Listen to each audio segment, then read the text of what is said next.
మానవుడు రావాలి అంటే ఆ స్థితిని ప్రతి మతంలో చెప్పిన స్థాయికి వస్తే దేవుడనేవాడు ఎక్కడ ఉన్నాడంటే ఆస్తికుల్లో కానీ నాస్తికుల్లో కానీ నీచుల్లో కానీ పవిత్రుల్లో కానీ ఆత్మ పదార్థంలో ఉన్నాడు. కాబట్టి ఆత్మ అనే పదార్థాన్ని ఎవడైతే సాక్షిభూతంగా ఉండి దేవుడు లేడు లేడు లేడు ఎనడ లేనే లేడు, కాడు కాడు ఎనడ కానే కాడు, తోడు తోడు ఎనడ తోడయ్యి ఉండును విశ్వదాభిరామ వినోద అంటాడు.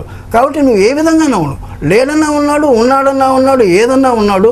దేవుడాన్ని అరుస్తున్నా కానీ ఒక ప్రాణుల్ని మంచి వాళ్ళని వీళ్ళందరినీ ప్రేమించలేనటువంటి వాడు దేవుడికి దూరంగా ఉంటాడు. దేవుడు లేడని కానీ పూజలు చేయకుండా ఉన్నా కానీ ప్రతి ఆత్మలో ఉన్నటువంటి పదార్థాన్ని ఆలోచించుకుంటూ ప్రేమించేటి వాడు దేవుడు ఉన్నాడనపోయినా లేడనపోయినా అతను దేవుళ్ళలోనే ఉన్నాడు. కాబట్టి సృష్టి మొత్తం దైవతత్వంలో ఉంది. కాబట్టి నాస్తికత ఆస్తికత అనే మాట సృష్టిలో మహాత్ములు ఒప్పుకోరు. ఉన్నది ఉన్నట్టే ఉంది కాబట్టి అక్కడ లేదన్నా ఉంది, ఉన్నదన్నా ఉన్నది.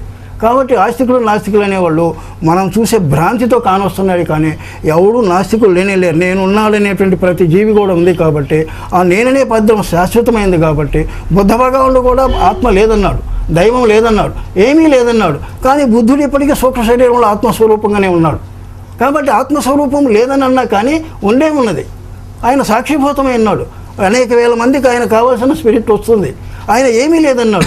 ఏమీ లేని కాడికి ఇదని చెప్పడానికి ఆకృతి లేదు, నిరాకృతి లేదు, అస్థి లేదు, వాస్తవానికి నాస్తి లేదు, ఏది లేదు, ఉన్న స్థాయిలోనే ఉన్నదని చెప్పుకునే స్థాయిని నిర్వహించడానికి వీలు లేని స్థాయిని దేవుడు అనాల్సిన పని లేదు, అన్న వచ్చింది ఏం లేదు, లేకపోయినా ఏమీ లేదు. కాబట్టి ఆస్తికత నాస్తికత ముఖ్యం కాదు.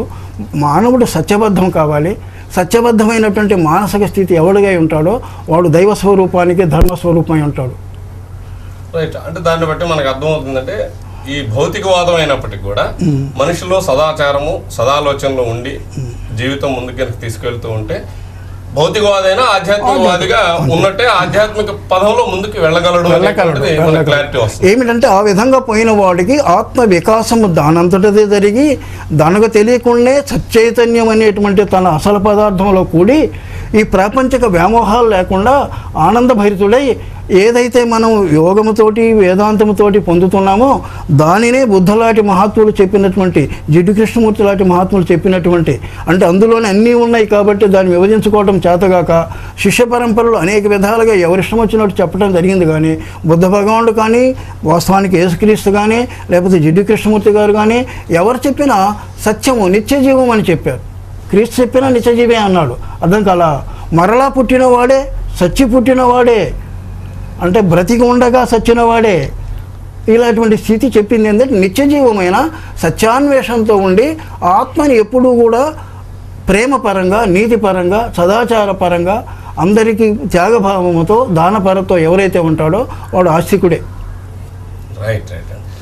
కాబట్టి ప్రేక్షకులకి గమనికది, మనం ఆధ్యాత్మిక విలువ ఉన్నావా లేకపోతే ఆధ్యాత్మిక నాస్తికత్వంలో ఉన్నావా అనేటువంటి దానికన్నా కూడా మంచి అనేటువంటిది ఆచరిస్తూ దాన్ని 10 మందికి మనం ఆచరిస్తూ 10 మందికి చెప్తూ ఆ విధంగా ముందుకు వెళ్ళేటువంటి ఆ స్థితి ఉండటమే ఆధ్యాత్మికత. తప్ప రోజు గుళ్ళో పూజలు చేసి బయటకు వచ్చి మనం చేసే పనులు ఏదో పనులన్నీ చేసుకుంటే దానివల్ల ఉపయోగం లేదు అనేటువంటి స్వామివారి గారు చెప్తున్నటువంటి, స్వామివారు చెప్పడం అని కాదు, అది వేదాంతం యొక్క రహస్యం. అది మీకు చెప్పాలని చెప్పని ఈ సందర్భంగా ఆ ప్రశ్న అడగడం జరిగింది. రైట్ స్వామి గారు, ఇప్పుడు మళ్ళీ నెక్స్ట్ టాపిక్ వెళ్దాం మనం. ఇప్పుడు ఆత్మజ్ఞానం అని లేకపోతే మోక్షం అని ముక్తి అని ఇట్లా రకరకాలుగా మనకి వినిపిస్తూ ఉంటాయి కదా. ఇవన్నీ ఒకటేనా లేకపోతే వేరువేరా? దేని గురించి కొంచెం వివరిస్తే బాగుంటుందని. వాస్తవానికి మనము మానవులము ఎప్పుడు కూడా సుఖాన్వేషణం, ప్రత్యేకించి సుఖం అనేటువంటి స్థితిని మనం 5 రకాలుగా లభించే స్థాయికి వస్తున్నాం. పశువులు ఇలాంటివన్నీ తప్పని కాదు, కానీ మనకు బుద్ధితో ఉన్నటువంటి స్థితిలో ఉన్నటువంటి ఆనందాన్ని పొందే స్థితి మనకుంది. కాబట్టి బుద్ధితో విశేషణపూర్వకముతో పోయే స్థితి మానవుడు చూస్తున్నాడు. కాబట్టి వాడు బాగా లోతుకుపోయి సత్యాన్వేషణ చేస్తే సత్యాన్వేషణ ఏమవుతుందంటే సుఖాన్వేషణే. సృష్టి మొత్తము సుఖాన్వేషణ చేస్తుంది. ఆ సుఖాన్వేషణ సత్యాన్వేషణకు దారితీస్తుంది. కాబట్టి మనకు మంచి పదార్థం ఏది అనే ప్రశ్న ఉంటే రుచికరమైనది తిన్నాము, 2 రోజుల తర్వాత రోగం వచ్చేసింది కాబట్టి రుచికరమైన కూడా తినము. అంటే అర్థం ఏంటంటే సత్యం అనేది మనకి ఎప్పుడు ఆనందాన్ని ఇచ్చేది, మన స్థితిని మనకు కాపాడేది. అంతేకాదు మనల్ని కాపాడుతున్నదే కాదు, మనలాగా ప్రతి జీవిని ప్రతి మానవుని కాపాడేది సత్యం. కాబట్టి ఈ సత్యం ఏమిటని అర్థం చేసుకున్నప్పుడు సృష్టి కార్యక్రమంలో మొట్టమొదట మానవుడు అనేటువంటి వాడు ఆత్మబుద్ధి వలన అఖిలంబు తానాయే, జీవబుద్ధి వలన జీవి ఆయే, మోహబుద్ధి వలన ముద్దితలు కూడా అన్నట్టుగా ఈ సృష్టి కార్యక్రమంలో ప్రథమంలో మానవ రూపం వచ్చిన ఆత్మ అనేక జన్మలు అనేకటువంటి ఈ యొక్క జీవరాశులు పోయినా కావచ్చు, కానీ వీడు కోరేది ఏమిటంటే నిత్యానందం. నిత్యానందం వీడు బుద్ధితో విశ్లేషిస్తున్నాడు, ఇతర వాటికి ఏం పని లేదు. అది బుద్ధితో విశ్లేషించినప్పుడు మానవుడికి వచ్చేటువంటి ఆనందము పరిమితమై, వాస్తవానికి అస్థిరమై, అనిత్యమై, శరీరమే అనిత్యమై ఉన్నది, వాస్తవానికి భాగ్యభోగ్యాలు అనిత్యమై ఉన్నాయి. ఇవన్నీ కాకుండా ఆ నేననే పదార్థం చచ్చిపోతూ కూడా నేను ఉండాలనేటువంటి ఒక లోపల ఆకాంక్ష ఉంది. కాబట్టి ఆ ఉండేటువంటి పదార్థం ఏదో నిత్యము సత్యమనే తెలుసుకుంటే ఆ నిత్యత నీకు అర్థమైతే, ఆ నిత్యత స్థితిని నువ్వు నిజంగా కనిపెడితే అదే మోక్షం అని చెప్పారు. కాబట్టి మన శరీరము 4 శరీరాలతో కూడుకొని ఉంది. స్థూల, సూక్ష్మ, కారణ, మహాకారణ, లేకపోతే పంచకోశాలతో కూడుకొని ఉంది మన శరీరం. అన్నమయ, ప్రాణమయ, మనోమయ, విజ్ఞానమయ, ఆనందమయ. ఈ 5 కోశాల స్థితిని మానవుడు ఎప్పుడైతే అర్థం చేసుకుంటాడో, ఈ 5 కోశాలకు అవతల ఆనందం అనేది ఒకటి నిత్యమై ఉన్నది, స్థిరమైన ఉందని తెలిసి ఆ శక్తి నిత్యమనే స్థితి ఏదైతే తెలిసిందో సుఖాన్వేషణతో ఉన్న ప్రకృతిలో ఉన్న ఆనందం అంతా మాయమైపోతుందన్నాడు. కాబట్టి ప్రతి మానవుడు ఎవడైనా కానీ, ఆఖరికి ప్రతి జీవి కానీ, ఆఖరికి స్థూల పదార్థం కానీ ఆ స్థితికి ఎదగటానికే చెబుతున్నాడు వేదాంతం అంతా. ఇదంతా మనకి అర్థం కాకపోయినా అదే పచ్చగడ్డి మొదలు బ్రహ్మ పర్యంతము పశువులంసు పిలువబడి మునుపు పశువులకు పతిక పరమేశ్వరుండపు అంటాడు. ఆ బొమ్మ మొదలు ఆ బొమ్మల ఆటకాడు అదే రమణ నీవే, ఆ బొమ్మలు ఈ బొమ్మలు నీ బొమ్మలే మా కలత నిఖిల విచిత్ర అంటాడు. కాబట్టి సృష్టిలో ఉన్న ప్రతి పదార్థము దైవ పదార్థం. అర్థం కాల అంటే బ్రహ్మకా నుంచి పచ్చగడ్డి అన్నీ కూడా పదార్థమే, గుర్తుంచుకోండి. అంటే పచ్చగడ్డి అయినా ముక్తికి పోవచ్చు, బ్రహ్మ అయినా ముక్తికి పోవచ్చు, మానవుడైనా ముక్తికి పోవచ్చు. అంటే ఎక్కడైతే సచ్చిదానంద స్థితి బయలుదేరామో దాన్ని పొందటానికి ఎవరైనా ముక్తి పొందొచ్చు. కాబట్టి మనము బొమ్మలము, మనం లాడించే బొమ్మ బ్రహ్మ, బ్రహ్మాదులు లాడించేది పరమాత్ముడు. పరమాత్ముడు అనే వాళ్ళ కింద వీళ్ళంతా బొమ్మలమే. కాబట్టి మనమంతా ఎక్కడ చేరాలంటే బయలుదేరిన కాడి చేరాలి. బయలుదేరి కాడి చేరటం అనేటువంటి స్థితిలో ఈ స్థూలము, సూక్ష్మము, కారణం అనేటువంటి శరీరాలు ఉన్నాయి చూడు, ఒక స్థితికి పోయినప్పుడు మన వేదాంతం 100% పరబ్రహ్మ స్వరూపాన్ని చెప్పింది. అర్థం కాలా? అంటే పరబ్రహ్మ స్వరూపం అంటే త్రిమూర్తులకు అవతలది, అన్ని లోకాలకు అవతలది. మనము పొందేటువంటి అతి సామాన్యంగా ఉన్నటువంటి మనం చెప్పేటువంటి వేదాంతం కానీ, మనం వేదాంతం చెప్పుకొని అనుసరించి కొంతవరకు సక్సెస్ అయిన వాళ్ళు కానీ పొందేటువంటి పరబ్రహ్మ స్వరూపం కాదు. అదే అరవింద మహాత్ములు కూడా అంటారు, ఎక్కడైతే మనసు లేదో, ఎక్కడైతే ఏ యొక్క తలపులు లేవో, కేవలము సోహంభావంతో ఉంటుందో, పరాభైలతో నిత్యం ఉంటాడో వాడు పరబ్రహ్మ స్వరూపం అవుతాడు. ఎక్కడైతే సూక్ష్మమైనటువంటి ఆనందం కోరుతాడో, ఏది శబ్ద స్పర్శ రూప రస గంధాల్లో ఏదైనా కానీ ఆనందం కోరుతూ ఉంటాడో వాడు సూక్ష్మలోకాలకు పోవాల్సిందే.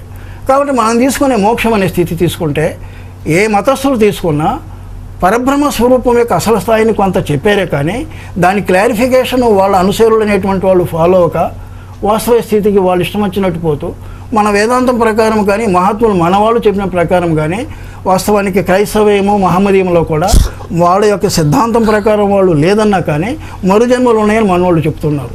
సరే, వారు ఒప్పుకోకపోయినా ఒప్పుకున్న మనకు విషయం కాదు, కానీ ఇక్కడ జీవి పొందేటువంటి పరిణామాన్ని మనం చెప్పుకుంటున్నాం. కాబట్టి మనం పొందేటువంటి స్థితిని సూక్ష్మలోకాలకు పోవాల్సిన పని లేదు, కారణలోకాలకు పోవాల్సిన పని లేదు.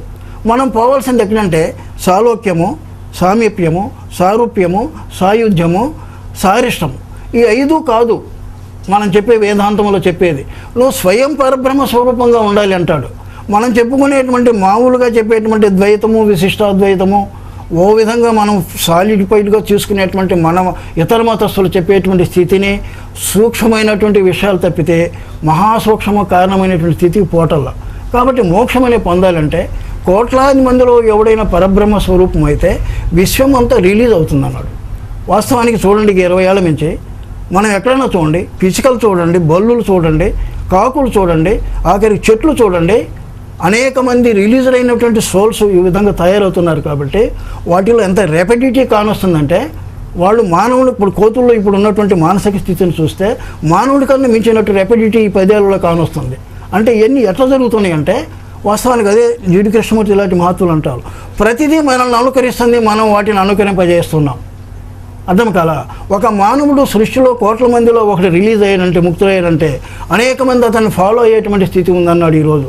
కాబట్టి మనం చేసే ప్రతిదాన్ని కూడా ఈరోజు అనుసరిస్తున్న మనటువంటి శాఖీయమైన యోగ ప్రాక్టీస్కల్స్ కూడా అన్నీ కూడా సూక్ష్మలోకాన్ని అంటే ప్రాణలోకాలు మనోలోకాలకు తప్పితే ఆత్మలోకాలు పోయేటువంటి ఒక విధమైన పరిశ్రమ మనం చేయకపోవటం మన తప్పు కాదు. ప్రకృతిలో మనం ఇమిడి ఉన్నాం కాబట్టి చేస్తున్నాం అంతవరకే.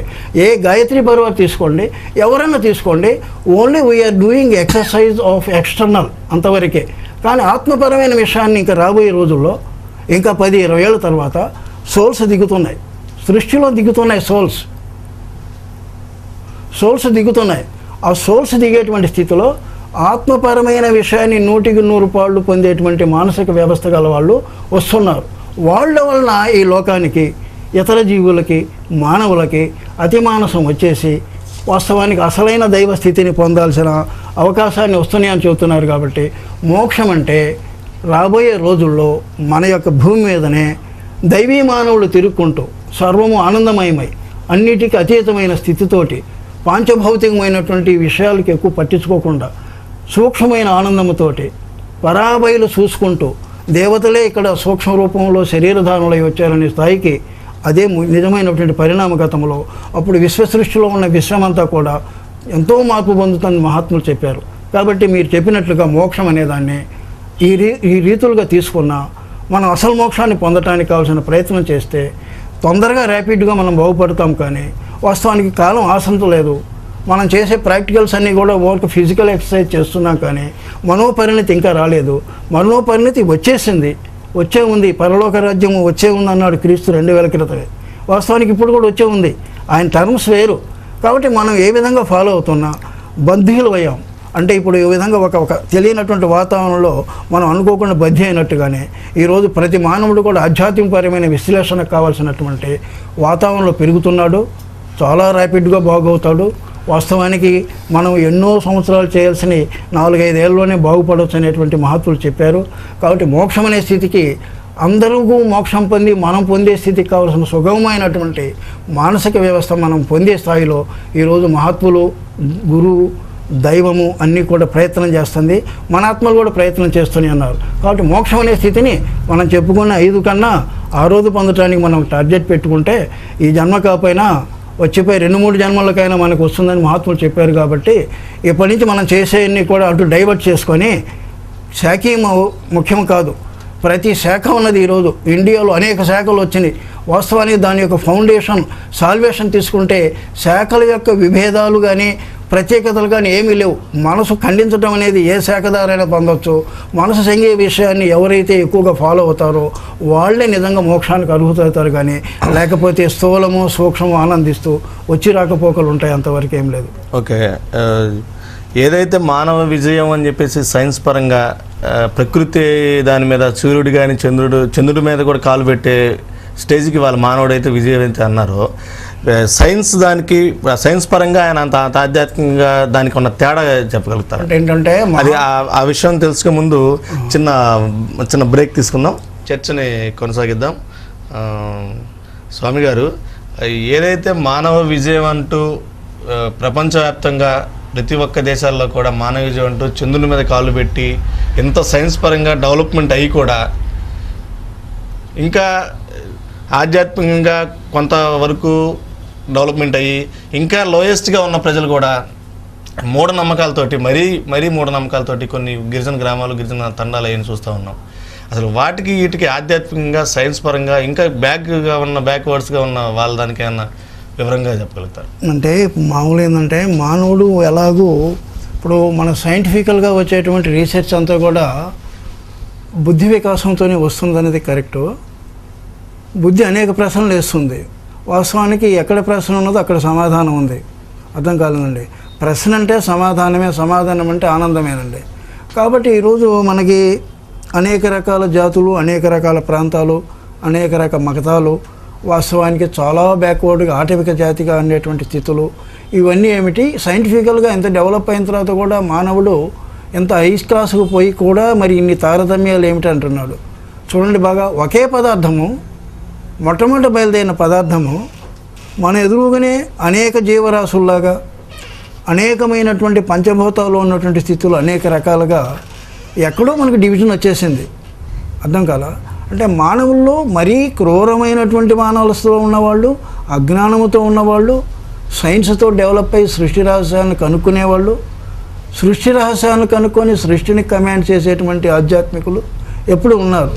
అందరూ మానవులే, అన్నములు.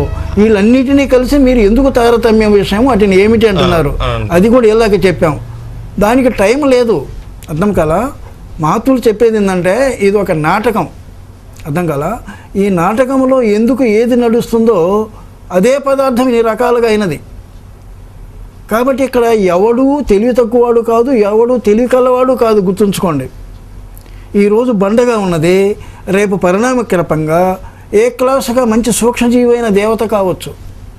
కాబట్టి ప్రతి పదార్థం కూడా వెనక ముందు లేదు. ఇక్కడ అర్థం కల్పాలు ఉన్నాయి కదా, కల్పాల్లో ఈరోజు ఉన్న పదార్థం రేపు ఏ యొక్క మంచి డివైన్ సోల్స్గా రాకూడదని ఏం లేదు. అర్థం చేసుకోండి. అంటే ఎట్లంటే ఇప్పుడు సిద్ధపురుషులైనటువంటి మహాత్ములు, ఇప్పుడు మహావతార్ బాబా ఉన్నాడు, లాహిరి యొక్క గురువు. అట్లనే ఇప్పుడు ఉన్నటువంటి సూక్ష్మ శరీరంలో మహాత్ములు చాలామంది ఉన్నారు. ఇప్పుడు వాస్తవానికి ఇప్పుడు ఉన్నటువంటి ఆంజనేయ స్వామి, వ్యాసుడు, వీళ్ళంతా కూడా అతీతమైన సిద్ధపురుషులు. వాళ్ళ దృష్టిలో, మెహర్ బాబా లాంటి వాళ్ళ దృష్టిలో రాయికి మనిషికి వేదాంతికి తేడా లేదు. ఒక టైం వచ్చినప్పుడు రాయే వేదాంతి, వేదాంతే రాయే స్థాయి ఉన్నది. కాబట్టి మనం బయటికి బాహ్యంగా చూసి ఏమిటి అనుకుంటున్నాం. అర్థం కదా? మనకున్న స్థితిలో మనం మానసిక స్థితిని అప్గ్రేడ్ చేద్దామని అనుకుంటున్నాం. సైంటిస్టులు ఈరోజు ఉన్నారు. సైన్స్ కూడా వాస్తవానికి తీసుకుంటే ఆధ్యాత్మికపరమైన సత్యాలనే కనిపెడుతుంది. సైన్స్ ఏం చేస్తుందంటే ఈ జ్ఞానేంద్రియ సుఖాలకు కావాల్సిన అనుగుణమైనటువంటి మంచిదాన్ని కనిపెట్టడానికి ట్రై చేస్తుంది.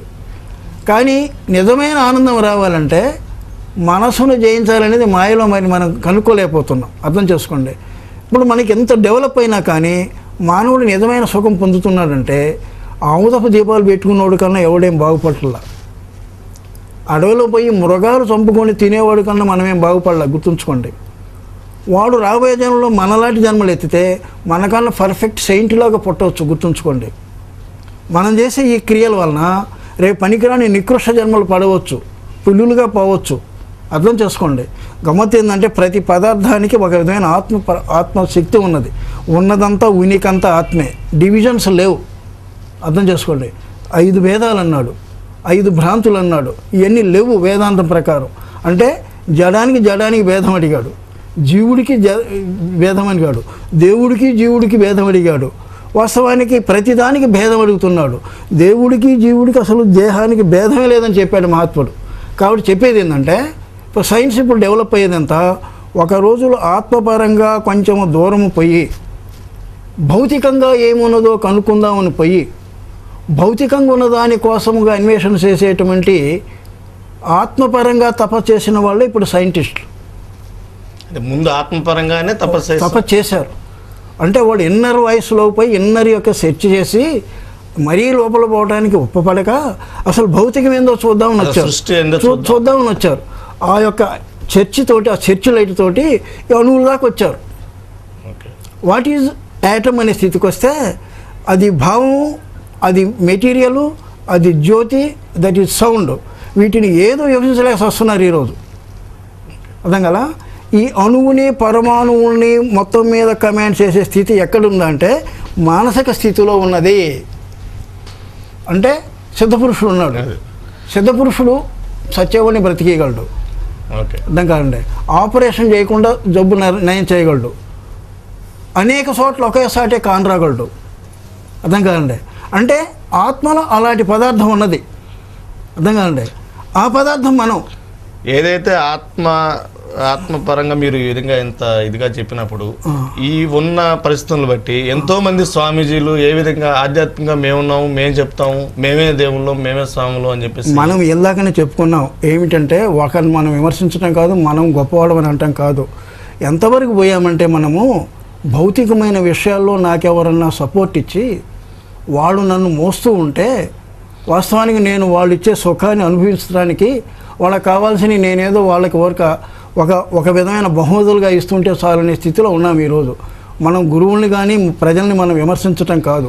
వేదాంతం చెప్పేది ఏంటంటే, విమర్శ అంటే దేవుడి పరంగా మేము రమ్మనలేదు, వాళ్ళే మా దగ్గరకు వస్తే మేము ఆధ్యాత్మికంగా చెప్తున్నాం అని చెప్పి వాస్తవమే. పోయే వాళ్ళకి అజ్ఞానము అని కానీ వాళ్ళని అజ్ఞానం కానీ మనం అనటానికి వీల్లేదు.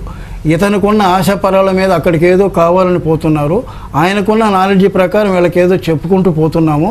ఈ రెండింటి యొక్క స్థితిలో ఏదో మేలో ఏదైనా జరగటం కావచ్చు, కానీ వాస్తవమైన ప్రాపంచిక వ్యామోహాల నుంచి పోవాల్సిన అవకాశాన్ని ఎక్కడ తీసుకోవట్లా. ఓకే, ఎక్కడ తీసుకోవట్లా. ఇప్పుడు నేను ఒక కోర్సు చెబుతున్నా, ఆ కోర్సు ప్రకారం ప్రతి ప్రాంతం పోతున్నా, తప్పని తీసుకోకండి.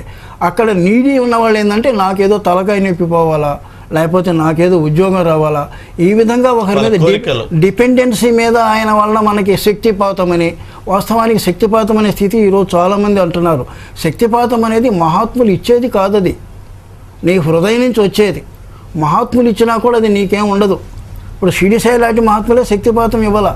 అర్హత ప్రకారం ఆయన ప్రేమని రంగరించుకున్న వాళ్ళు దాని యొక్క మూలాన్ని లాక్కున్నారే, కానీ కావాలని నువ్వేదో నాకేదో నమస్కారం చేస్తే నీకు శక్తిపాతం ఇస్తే అది అయ్యేది కాదు. వాస్తవానికి శక్తిపాతం వల్ల మనసు మారాలి. మనసు మారే స్థితులు లేవు ఈరోజు. ఎంతగాడికి నేను మోటార్స్కి నేను స్మగ్లర్ని, నీవు స్వామివి, నీ కాడికి వచ్చి ఏదో నేను చేస్తున్న సేవ, నా పని నేను చేస్తున్నా, నా స్మగ్లింగ్ నువ్వు ఆపటల్లా, నీవు గురువే, నేను శిష్యుణ్ణే, నీ కాడికి వచ్చి నేను వందనాలు చేస్తున్నా, నాకు తలకాయ నొప్పి అయితే తీసేసావు, నా బుద్ధి అయితే సెట్ చేయలేకపోయావు, మార్చలేకపోయావు. అర్థం కాలా? అది వారిని విమర్శించడం కాదు. అందుకే చెప్పాం, ఎవరి లెవెల్లో వాళ్ళు యోగాని చేస్తున్నారు, వాళ్ళకు కావాల్సిన అందము ఆనందాలు కావాలనుకుంటున్నారు, అందే నడిచిపోతుంది. ఇప్పుడు మేము గురువులు అనేటువంటి స్థితిలో ఎవరైనా మాలాంటి వాళ్ళు చెబుతున్నా వాళ్ళకి కావాల్సినట్టుగా ఈయనకు కావాల్సినట్టుగా ఆయన ఉంటూ ప్రకృతి లయలో ఉన్నారు. వీళ్ళని ప్రకృతి లయనంటే వీళ్ళు అవుట్ ఆఫ్ స్టేట్కి పోయిన వాళ్ళు కాదు. ఏదో కొన్ని విధమైన మానసిక ప్రాణిక విధానాలు తీసుకొని వాటితోటి నమ్మినటువంటి వాళ్ళకి కొద్దిగా మేలు చేయకపోయినా వాస్తవానికి వాళ్ళని దాసులు చేయటం, పారసైటిక్ మెంటాలిటీ పెంచటం. వాస్తవానికి ఎవరు ఉత్తరవాది కాదు, అర్హుడైన వాడికే ఆత్మశక్తి ఇచ్చే స్థితి షిరిడి చేసింది. అర్థం కాలా? అర్హుడికే వాళ్ళు చేశారే కానీ క్రీస్తు చేసిన ఎవరు చేసినా నీకు నమ్మకం ఉంటే తీసుకోమన్నాడే కానీ, అర్థం కాలా, నమ్మకం